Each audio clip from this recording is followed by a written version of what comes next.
Harry, it is another flippin' Thor comic, and this one is one of my favourites. Thor, issue 383. This is a great one. A good standalone issue which develops the characters of Amanda the Enchanter and her sister Laura the Enchanter. I was a late comer to Thor. I avoided him for so long because I hated Fairyland and all the fantasy bollocks. But I eventually relented and got the Simon Waltonson omnibus in 2010 or 2011, whenever it first came out. And that was better than I was expecting. And the two characters in it that I loved the most were the Enchanter sisters. And this issue, you know what? No, I don't think I did. I was going to say that I might have read this issue first because it was included in the first omnibus I ever got, the Secret Wilds omnibus. But I think I didn't read it because it was a Thor comic, or I knew that it was set quite a while after Secret Wilds. Or maybe I knew that the Simon Waltonson omnibus was on the horizon, and this issue is set after that. This is actually the first issue after Simon Waltonson. But yeah, Amanda the Enchanter, I met her in Secret Wilds, and she was great. And then her beautiful sister, Laura, was Simon Waltonson. Actually, her first appearance was in Simon Waltonson's first issue of Thor, Thor 337. She most famously moondragoned Thor for half the run. And I won't beat around the bush. I have masturbated over Laura in excess of 50 times. Despite that, Amanda the Enchanter is better. She is the one you want to marry. This is maybe, the only incest threesome I would involve myself with. Amanda and Laura. I think they are too hot to pass up. And I think I could convince myself they weren't sisters. I love this issue though. It is Amanda the Enchanter retelling Secret Wilds from her point of view, focusing on a specific moment from an issue. Secret Wilds was the famous 1984 Marvel crossover. It was the original Marvel crossover, give or take a conquest of Champagne. And we know the plot, we all know it.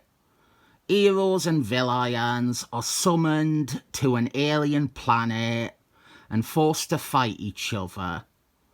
But one of those villains was Amanda the Enchanter, who didn't want to partake in the contest. She just wanted to go home. She didn't like being told what to do. And there was a scene with her and Thor. They came to each other because they were both gods from Fairyland. And so they had that connection. This expands on that a lot. It doesn't change it in any way. The actual core depth this issue presents was actually there in the original. This just builds on it and gives it more space. You know it is coming, but Amanda the Enchanter was created by Stanley Lee and Jack Quimby in Journey of Mystery 103. And it was at that moment that Thor comics became good. She is genuinely my favourite Thor character. And not just because I fancy her. She is a sorceress renowned for her beauty and her seductiveness. She uses magic and potions to aid in her seductions and making the boys crazy for her. But she doesn't really need the potions. She is brilliant without them. Often depicted as a villain for most the Silver and Bronze Ages, also appearing in many issues of Avengers. It was Secret Wilds and Simon Waltonson's Thor run where they finally started crafting her into an actual character, and we became aware she was a bit tragic, really. She doesn't want to be alone. She wants to be loved. She has often been a brat and a sore loser about it, and she has not always been written well either. But she's quite a sad case of being this physically perfect woman that everybody falls in love with, but she wants somebody to be in love with her for her soul. She isn't real, unfortunately, otherwise I would be perfect for her. Amanda the Enchanter is a terrific character. She is better than Thor deserves. It is my sincere belief this is a character that, with the right creative team and direction, could actually have her own title. She is an effortlessly compelling character. People want to read about her. She is a mix of Disney princess and wicked witch. It's great. People like Amanda the Enchanter. People always seem to like this character. When people find out about the character for the first time, they are inclined to like her and they want to know more about her. I don't believe a single person has been introduced to the character and thought she is shit. One of the people, the main person that Amanda the Enchanter covets is Thor, obviously. She has fancied him for years, and as she has said in other comics, including this one, in the past she has gone about this completely wrong. At her core, she wants Thor, but she doesn't want to enslave Thor. She wants Thor to come to her of his own free will, but he just hasn't. He won't. He's a fucking idiot. Even if you look at it another way, Thor wants to protect Fairyland from attacks and threats. Well, fantastic way to get rid of one forever is by marrying Amanda the Enchanter. She is therefore no longer a threat to the realm. She has what she wants. I find it hard to care for Thor because he's so outrageously stupid to not want to rattle this woman for all time. There is some fantastic writing of her in here. She is presented with a couple of dilemmas, one of which she comes out of on top, and the other not so much. The main one, the one which she fails, is this expanded scene from Secret Wiles issue 4. There, look at the screen. There's the cover you've wanted to see all video. Most of the heroes were buried under a mountain by Molecular Man.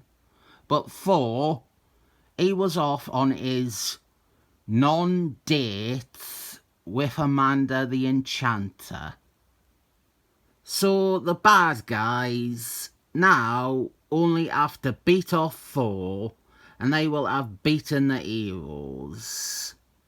Thor tries to appeal to Amanda the Enchanter to join forces with him, but she turns her back on him because she is afraid to make a stand. And so Thor has to go up against this army of villains by himself. I don't think I have talked about Secret Wiles much. I didn't own the single issues because some of them are extortionately priced. And I do have a lot of nostalgia for it. It was my first Marvel omnibus. That and Secret Wiles, aye. And the original Secret Wiles, it's very good. I think it is underrated. People talk about it like it is a run-of-the-mill, competent team-up adventure, but there's some legitimately great stuff in Secret Wiles. It is a fantastic blueprint for crossover events that neither Marvel or DC bothered to use as a blueprint afterwards. The irony of this scene, and again this was all present in the original story too, the irony is that if Amanda the Enchanter had stood with Thor, if she had fought by his side, it would have been the first step to him growing to have affection for her, which is what she wants. Great action, great retelling of action rather. Thor going solo against some major Marvel bad guys. And it is very good stuff. Very great issue, this. Maybe, I don't know. I was going to say you don't have to read Secret Wiles, but I'm not so sure of that. Without it, you do still have a great character piece for the sisters Enchant.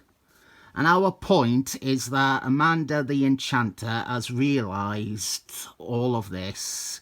She knows that she tossed up the opportunity to win Thor's love. And she is telling her sister about it because her sister is even a bigger brat than she ever was. Laura is terrible with men. She treats them like toys, and she doesn't learn from her sister here. She has turned a suitor to stone as a gag, which is a reference to Amanda the Enchanter doing so with Dark Knight in the 70s. In what I consider a pretty out-of-character moment for Amanda. Amanda would be all about Dark Knight. He is the chivalrous knight who would love her unconditionally. He is the precise thing Amanda the Enchanter has spent her life looking for. We have an advert for Steve Engletine's Fantastic Force, and it is linked to what I just mentioned because Steve Englitine wrote that Dark Knight bit. Oh, look, little Petey Parker is getting married. I'm so happy for him. This will only lead to great things, I imagine. Strongly recommend this issue. This is Tom Falcon and Ron French's first issue on the series. I believe it is a fill-in, but they take over the book afterwards. And it's a bit unfair because they kicked off with their best issue. So the only way is down. If you have an interest in Amanda the Enchanter, if that is the part of Thor's mythology you spotted and went, I'm kind of interested in that character, but not the rock trolls and the ice giants and Gimli. This is what you want. They should make Amanda the Enchanter into Queen of Fairyland already. She would be a surprisingly great queen, I reckon. I am Team Enchanter, and I give this 7 thumbs up.